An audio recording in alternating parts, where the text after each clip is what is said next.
நடிகர் தனுஷை தன் மகன் என்று கூறி கதிரேசன் மீனாட்சி தம்பதியர் வழக்கு ஒன்றை தொடர்ந்திருந்தனர். இந்த மனு ஏற்கனவே விசாரணைக்கு வந்தபோது மேலூர் தம்பதியர் பள்ளிமாற்றுச் சான்றிதழ் உள்ளிட்ட ஆவணங்களை தாக்கல் செய்திருந்தனர்.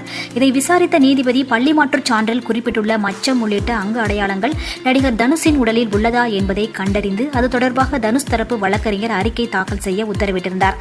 இந்த வழக்கு நீதிபதி ஜி சொக்கலிங்கம் முன்பு வெள்ளிக்கிழமை விசாரணைக்கு வந்தது. அப்போது நடிகர் தனுஷ் தரப்பு வழக்கறிஞர் தாக்கல் செய்த அறிக்கையில் மேலூர் தம்பதியர் குறிப்பிட்டுள்ள அனைத்தும் உண்மைக்கு புறம்பானவை. இடது காரை எலும்பின் மேல் ஒரு மச்சமும் இடது முழங்கையில் ஒரு தழும்பும் உள்ளதாக அவர்கள் குறிப்பிட்டிருந்தனர். ஆனால் எனது உடலில் இதுபோன்ற எந்தவித அங்க அடையாளமும் இல்லை. என்னிடம் இருந்து பணம் பறிக்கும் நோக்கில் இந்த வழக்கை தாக்கல் செய்துள்ளனர். எனவே இந்த வழக்கை தள்ளுபடி செய்ய வேண்டும் என்று அறிக்கையில் குறிப்பிட்டிருந்தார். அதற்கு மேலூர் தம்பதி தரப்பில் பதில் மனு தாக்கல் செய்யப்பட்டிருந்தது. அதில் மனுதாரரின் உடலில் நாங்கள் குறிப்பிட்டுள்ள அங்க அடையாளங்களை மாற்றியிருப்பதற்கான சாத்தியக்கூறுகள் உள்ளன. வக்காலத்து மனுவில் இருப்பது தனுஷுடைய கையெழுத்து இல்லை.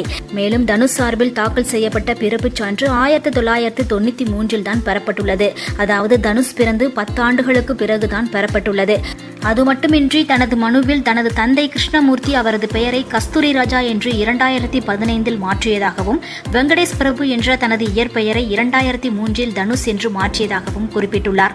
ஆனால் இயக்குனர் கஸ்தூரி ராஜாவின் இயக்கத்தில் தனுஷ் நடிப்பில் 2002 வெளிவந்த துள்ளுவதோ இளமை திரைப்படத்தின் ஆவணங்கள் அனைத்திலும் கஸ்தூரி ராஜா என்றும் தனுஷ் என்றுமே பெயர்களை குறிப்பிட்டுள்ளனர். அதன்படி பார்க்கையில் அவர்கள் கூற்று முன்னுக்கு பின் முரணாக உள்ளது தெரிய வருகிறது. மேலும் தனுஷ் சமர்ப்பித்துள்ள பள்ளி மாற்றுச் சான்றிதழில் தாழ்த்தப்பட்ட பிரிவைச் சேர்ந்தவர் என்று குறிப்பிட்டுள்ளார். ஆனால் அவரது பெற்றோர் என்று கூறப்படும் கஸ்தூரி ராஜா மற்றும் விஜயலட்சுமி ஆகியோர் பிற்படுத்தப்பட்ட பிரிவை சேர்ந்தவர்கள். இதன் மூலம் பள்ளி ஆவணங்களிலும் மனுதாரர் முறைகேடு செய்துள்ளது தெரிய வருகிறது. அவர்கள் தாக்கல் செய்த குடும்ப அட்டை ஆவணங்களும் போலியாக தயாரிக்கப்பட்டவை என்றும் குறிப்பிட்டிருந்தார்கள். இவர்களின் வழக்கிற்கு தனுஷும் பதில் மனுக்கள் எல்லாம் சமர்ப்பித்தார். ஆனால் இறுதியில் தனுஷின் அங்க அடையாளங்களை பார்க்க வேண்டும். எனவே தனுஷ் நேரில் ஆஜராக வேண்டும் என்று கோர்ட் உத்தரவிட்டிருந்தது. இந்த நிலையில் இன்று காலை தனுஷ் மதுரை உயர்நீதிமன்ற கிளையில் ஆஜராகியுள்ளார். தற்பொழுது நீதிபதி இந்த வழக்கை மார்ச் 2ஆம் தேதிக்கு ஒத்திவைத்துள்ளார். இதனால் தனுஷ் உச்சக்கட்ட கோபத்தில் இருப்பதாக சொல்லப்படுகிறது.